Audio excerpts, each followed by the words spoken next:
క్రైస్తవులండి, దేవుని దేవాల పేరు అందరూ క్షేమంగా ఉన్నారని ఆశిస్తున్నాను. ఇప్పటి వరకు మనం మత్తయి సువార్త 12వ అధ్యాయము 45వ వచనం వరకు చదువుకున్నాం కదండి. ఇవాళ మిగిలిన కొన్ని వచనాలు చదువుకునే ముందు ఒక చిన్న ప్రేయర్ చేసుకుందామండి.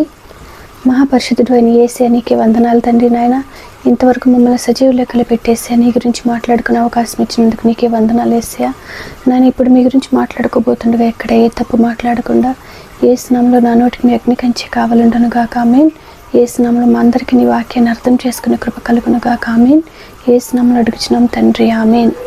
ఇప్పటి వరకు యేసయ్య చెప్తున్నారు కదండి, మీలోనికి అపవిత్రాత్మ చొరపడకుండా ఉండాలని అంటే మీరు ఎల్లప్పుడూ మీ హృదయాన్ని వాక్యంతో నింపుకోవాలి.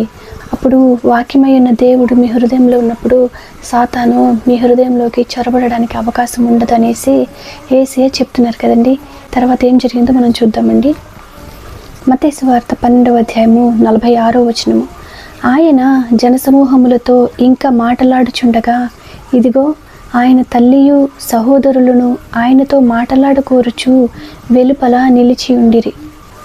అప్పుడొకడు, ఇదిగో నీ తల్లియు నీ సహోదరులను నీతో మాటలాడవలెనని నిలిచి ఉన్నారని ఆయనతో చెప్పెను.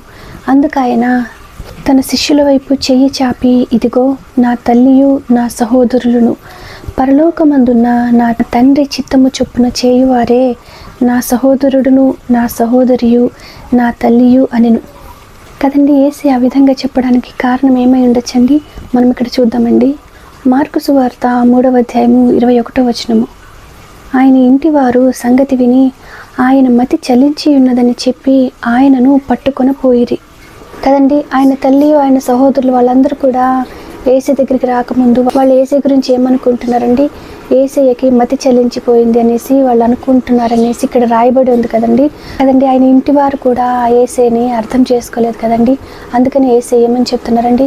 పరలోకమందు ఉన్న నా తండ్రి చిత్తాన్ని ఎవరైతే చేస్తారో వారే నా కుటుంబీకులు అనేసి యేసయ్య అంటున్నారు కదండి. కాబట్టి యేసయ్య కుటుంబీకులుగా మనం ఉండాలని అంటే మనం ఏం చేయాలండి? మనం కూడా తండ్రి యొక్క చిత్త ప్రకారము నడుచుకోవాలి కదండి. ఆ విధంగా తండ్రి యొక్క చిత్త ప్రకారం నడుచుకునే కృప యేసు నామములో మనందరికీ కలుగునుగాక. ఆమేన్. యేసు నామములో మనందరికీ సమాధానం కలుగునుగాక. ఆమేన్. ఇప్పటి వరకు మనం చదువుకున్నాము మత్తయి సువార్త 12వ అధ్యాయము 46వ వచనం నుంచి 50వ వచనం వరకు. వాక్యాన్ని అర్థం చేసుకునే కృప యేసు నామములో మనందరికీ కలుగునుగాక. ఆమేన్. Praise the lord.